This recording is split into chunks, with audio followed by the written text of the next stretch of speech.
majority of the tribesmen who participated in those conquests had decidedly mixed motives. Fred Donner, also at the University of Chicago, who's written another good book on the early Islamic conquests, says things like this: the Quranic text as a whole conveys an ambivalent attitude towards violence. On the one hand, oppression of the weak is roundly condemned, and some passages state clearly that the unbelievers are to fight only in self-defense. But a number of passages seem to provide explicit justification for the use of war or fighting to subdue unbelievers. And deciding whether the Quran actually condones offensive war for the faith or only defensive war is really left to the judgment of the exegetes, the commentators. So Donner, who has nothing to do with Islam personally, looking at the evidence, says it's actually not clear. It's not clear from the founding documents whether an offensive war is legitimized or whether the jihad has to be purely defensive. Another one, Alfred Guillaume, who has a biography of the Prophet. The texts which urge the Muslims to fight in the way of God quite obviously refer to the soil of Arabia. And though Jews and Christians are mentioned, it is not at all clear whether all are included. So you have a Quranic text that runs, if they then withdraw from you and do not fight against you but offer you peace, God has not opened for you a way against them.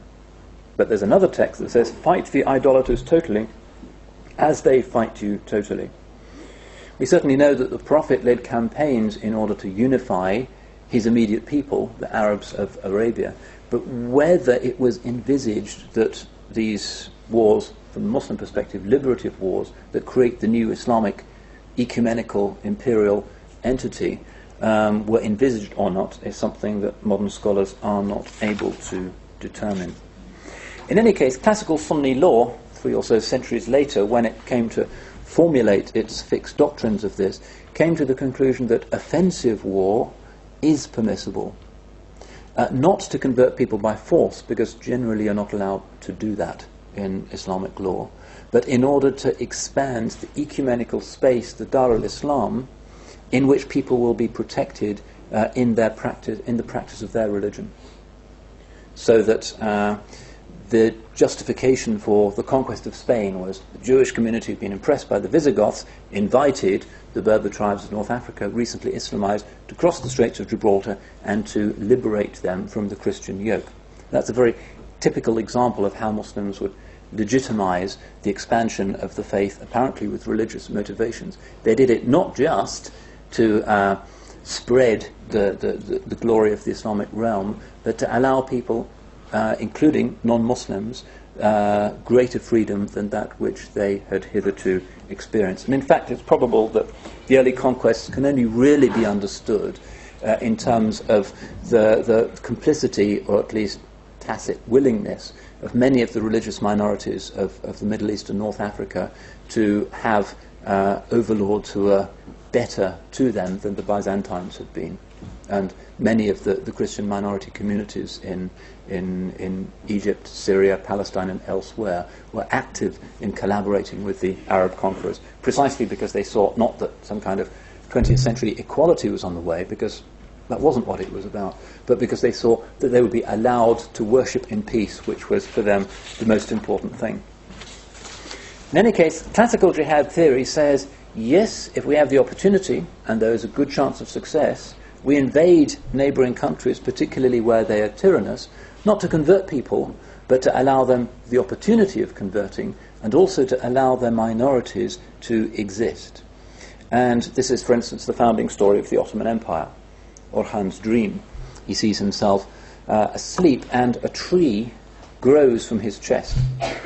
And he sees animals and human beings of different kinds coming to seek shade in that tree.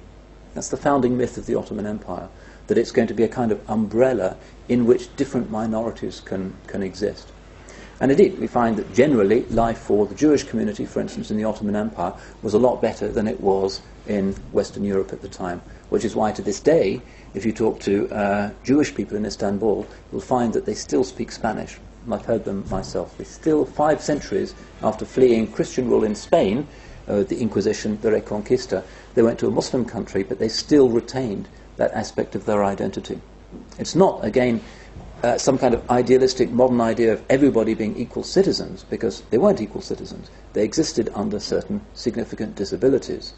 But what was most important to them was that their religious identity was untouched. There was no Inquisition. And in fact, the Ottoman Sultan, Mehmed II, when he conquered Istanbul, sent a message to Jews in Europe saying, come and populate my cities.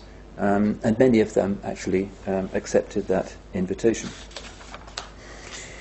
I should get into the modern period, shouldn't I? This medieval view, which really prevailed, I guess, until the beginning of the 20th century, was framed before the emergence of the modern idea of the nation-state. It was assumed that jihad was something that would be declared by a ruler, a sovereign, a monarch.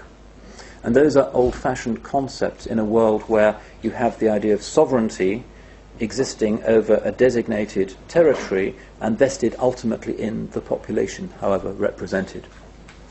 So how does jihad theory fare in the 20th century? Well, already there were signs of change in 1856 when the Ottomans for the first time sign up to the new Westphalian model of nation-states. They sign the Treaty of Paris. And that triggers a very substantial accession of traditional Islamic jurisdictions to the modern etatist model. The whole world is nothing but a patchwork, a collage of nation-states with nothing else being envisaged.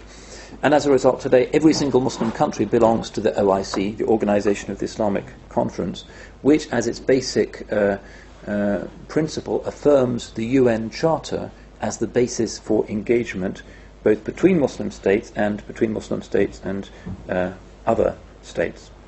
Article 2 of the UN Charter rejects offensive war, armed aggression. And despite the fact that there are religious radicals who disagree and see this as a confiscation of identity, even states that claim to have the Sharia and Islamic laws the basis of their constitution have not hesitated to sign up to these international structures. They've all been keen to be members of the United Nations and members of the OIC. There have been attempts to set up an international Sharia court that would enable Muslim states to settle differences amongst themselves through some kind of arbitration on Sharia guidelines, but generally there doesn't seem to be that much energy for that, much enthusiasm amongst the regimes. By and large, the Muslim states have insisted on full participation in the modern, entirely Western-authored image of an international community. So, some of you may even remember Naveed Shaykh, who did his PhD here. He did it precisely on this subject in politics. In his book he says, the very charter of the Islamic Conference makes no pretensions to challenge the operative expressions of the secular world order. In fact, beyond the mere recognition as a fait accompli of the constitutive rules of the Westphalian order of territorial states, Islamic states have willingly internalized the regulatory rules of etatism. Against that backdrop, you see a substantial shift throughout the 20th century in the jurists' formulation of the meaning of jihad. Shaykh Subhi Mahmasani, for instance, a great Levantine theologian and jurist in the mid-20th century, says, Islamic law is essentially a law of peace built on human equality, religious tolerance, and universal brotherhood. War, in theory, is just and permissible only as a defensive measure on grounds of extreme necessity, namely to protect freedom of religion, to repel aggression, to prevent injustice, and to protect social order. That, by and large, is the position of the established religious authorities across the Islamic world today. And even states that, sort of in a very triumphalistic and noisy way, proclaim their understanding of themselves as Sharia-compliant Islamic states, like Iran, for instance, generally don't invade their neighbours and don't invade Western countries. They may be invaded. It was the Iraqis who invaded Iran in the early 1980s, not the other way around. But generally speaking, it's not a custom of states which take themselves to be Islamic states to revive ancient jihad concepts of offensive war.